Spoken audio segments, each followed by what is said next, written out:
Ebana, mambo vipi? Kwa jina naitwa JO_XGZO kutokea Shamba Updates. Ebana, mguu kutoka leo umeweza kutokea maeneo ya Bagamoyo, Kiwangwa, Pwani.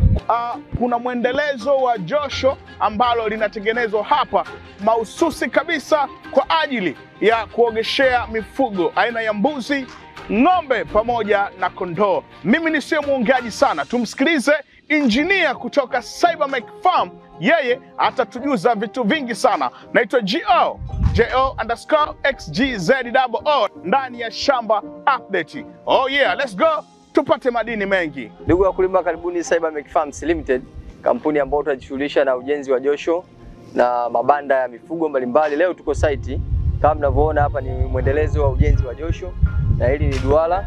Yes, maduara haya tunajenga kwa ajili ya kukusanyia mifugo kabla hawajapita kwenye josho. Kama unavyoona, kila duara linakuwa lina maana yake. Hii ni kubwa kulingana na wingi wa mifugo. Duara kama hili linaweza kukusanya ng'ombe zaidi ya 70. Hapo umwagaji wa zege unaendelea kwa ajili ya kuweka concrete vizuri ili na site yetu iwe safi kwa ajili ya mifugo.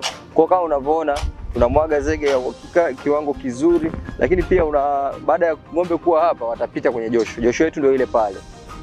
Watapita pale, wataoga, wataenda ngambo ya pili ambapo utakuja kuna duara kama hili limewagwa zege vizuri kwa ajili ya kupumzika dakika 10-15. Baada ya hapo ng'ombe wanaruhusiwa. Kwa hiyo tunawakaribisha sana kwa mahitaji ya huduma ya ujenzi wa josho, design wa mabanda ya mifugo mbalimbali, tutapata kwa gharama nafuu sana.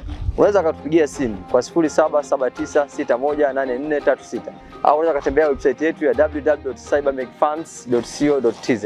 Karibu sana Cybermech Farms Morogoro.